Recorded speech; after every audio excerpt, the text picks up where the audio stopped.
Bonjour et bienvenue. Nous allons aborder le thème de la sincérité vis-à-vis de soi-même. C'est-à-dire la capacité à se rendre compte de ce que l'on expérimente tel que on l'expérimente. Sans se mentir, sans travestir la vérité. Et ceci est un grand pas dans l'évolution, puisque ça nous permet de nous rendre compte des côtés obscurs en général que l'on veut se cacher. Et de ce fait, on a la possibilité de travailler sur les véritables points de résistance en soi. Alors cette évolution doit se faire progressivement, parce que c'est pas toujours évident, puisque beaucoup de choses proviennent de l'inconscient. Mais à certains moments dans l'existence, l'inconscient va se manifester sous une forme tout à fait visible. Et donc, à partir du moment où on capte ces moments où ces énergies s'expriment, on va pouvoir apprendre à se comporter autrement et à ne pas masquer les choses. Alors, se dévoiler et se mettre à nu, ce n'est pas évident, surtout en présence d'autrui, mais c'est quelque chose que l'on peut apprendre pas à pas. Alors, quels sont les bienfaits, disons, d'une telle pratique, d'une telle attitude ?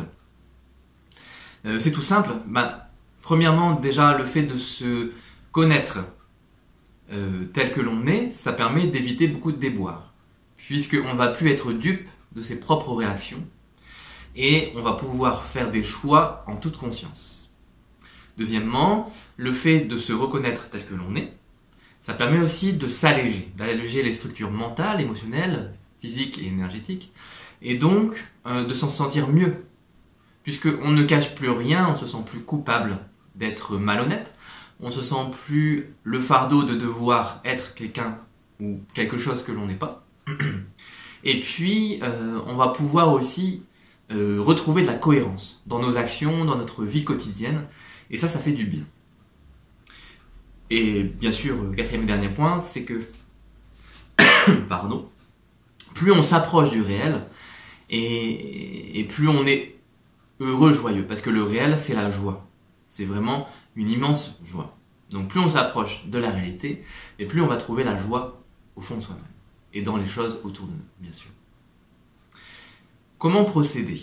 Alors c'est tout simple, c'est-à-dire que ça doit se faire au moment où les choses se présentent. C'est-à-dire que dans une situation, par exemple, imaginons de conflit, je suis avec un de mes enfants, et puis il a fait une bêtise, et je le punis sévèrement, un petit peu trop, parce que sur ce moment-là, j'étais exaspéré, c'était un moment où j'étais fatigué. Donc j'ai pas bien supporté son action, et je me suis vraiment énervé, et je lui ai donné une punition qui est démesurée. Le fait est que je sais au fond de moi que c'est injuste, ça n'est pas adapté à la situation.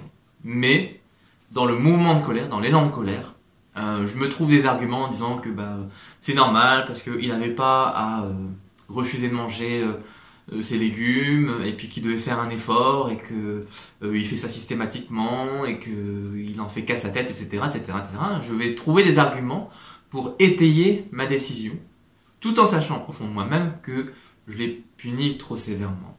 Donc je suis dans une dualité où je vais voiler la réalité que je connais par un ensemble de pensées et d'émotions, parce que les deux sont souvent liés, et je vais en faire la réalité que je vais désirer croire. Donc je désire croire quelque chose pour ne pas m'avouer que j'exagérais. Donc des cas comme ça, il y en a plein dans le quotidien, mais ça c'est un exemple.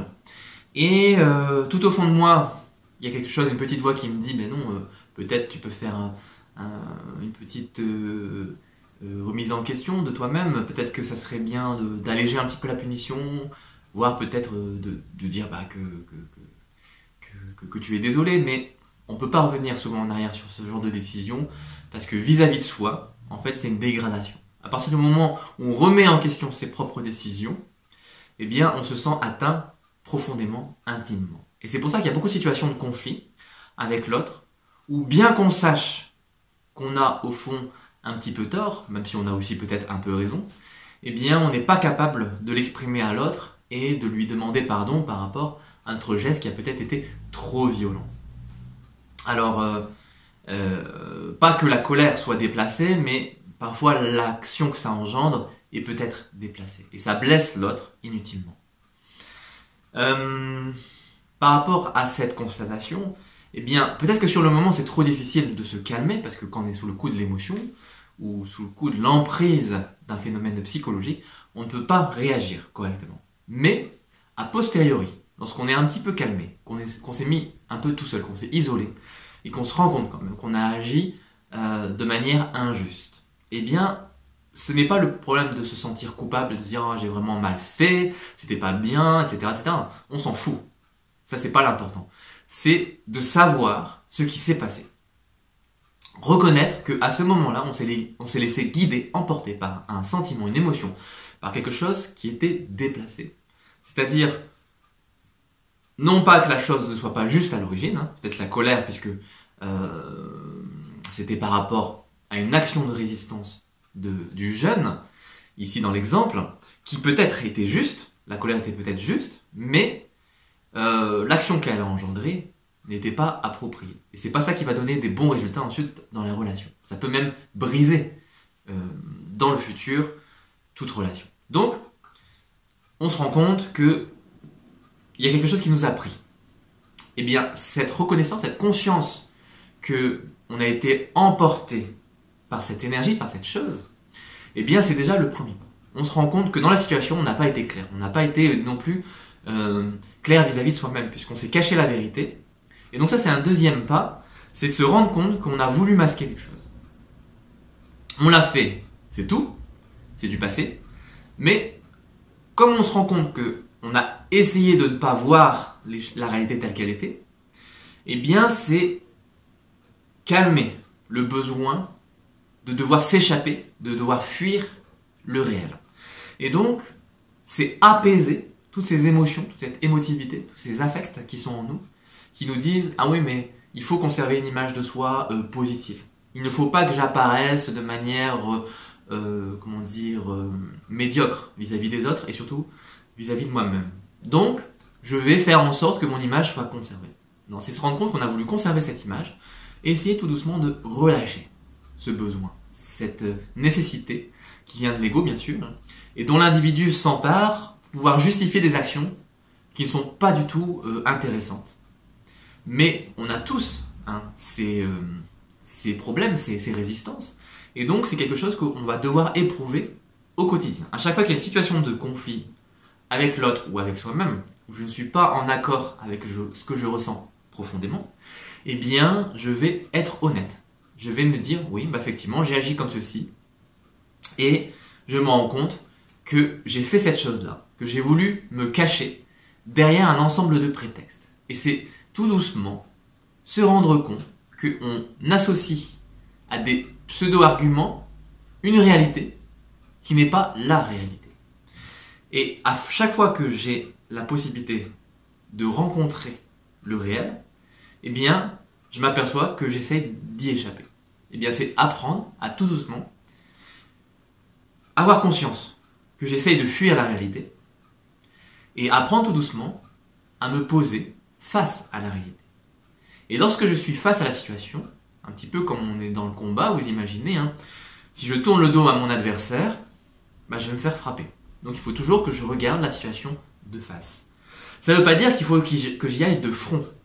Ça veut simplement dire que je vois les choses telles qu'elles sont. Si je me cache, si je regarde ailleurs, si je ne veux pas voir ce qui se passe devant moi, eh bien je risque de prendre des coups ou d'en donner par maladresse. Et ce sont des situations qui n'ont pas besoin d'être. Donc, c'est être honnête vis-à-vis de soi qui va apporter un dénouement par rapport à énormément de conflits. Et surtout, ça va associer un bien-être puisque fondamentalement, je suis en accord avec ce que je ressens. Je vais faire des choses qui sont en accord avec ce que je suis. Et tout doucement, à force d'être en accord avec moi-même, eh bien, je vais être en accord avec la réalité. Proportionnellement, eh bien, la joie que je vais éprouver par rapport aux situations va grandir, puisqu'il n'y a plus de dissociation entre ce que je vis et ce dont j'ai envie. Les deux vont se joindre et se cumuler. Et puis, dans les relations avec les autres, ça va me permettre de m'épanouir, plutôt qu'à chaque fois de craindre et que l'autre aussi inconsciemment soit obligé de s'ajuster parce qu'il sait que j'ai mes propres humeurs, que j'ai mon caractère et tout ça, et qu'il soit obligé d'adapter son comportement au mien. Si je suis transparent, l'autre n'a pas besoin non plus de se tordre. Et donc si moi je me détords, lui aussi. Et c'est ainsi en fait, par cette transparence, que je vais pouvoir vraiment jouir du présent et des expériences le plus pleinement possible. Si il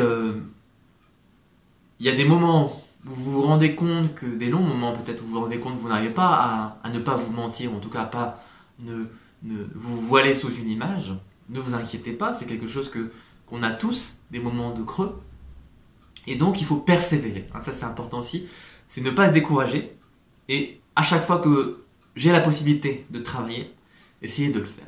Et travailler l'honnêteté, la sincérité vis-à-vis de soi. Les autres, ce n'est pas le problème, c'est vis-à-vis de soi-même. Ne pas se mentir à soi, qui est le plus important. Et ça va ouvrir le cœur énergétiquement, et puis simplement humainement. Ce qui va permettre aussi de faire grandir l'âme en soi. Et quand l'âme emplit le corps, s'intègre à cette incarnation, eh bien, il y a énormément de générosité qui va venir et énormément de plaisir à être tout simplement. Et donc en fait c'est un cercle vertueux dans le sens où plus je me dirige vers cette ouverture et plus en fait les choses vont venir à moi, les expériences positives vont se développer. Et donc je n'aurai plus besoin de me cacher puisque je n'aurai plus peur.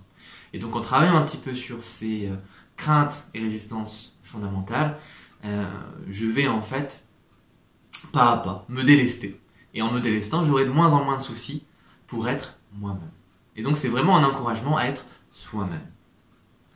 Voilà.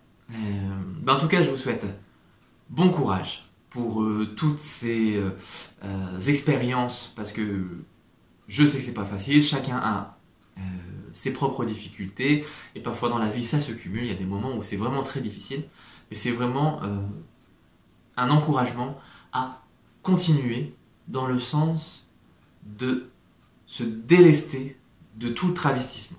Être soi-même, vraiment être soi-même en permanence le plus souvent possible. Voilà. Soyez bien et passez une belle journée ou une belle soirée. Et puis je vous dis à bientôt.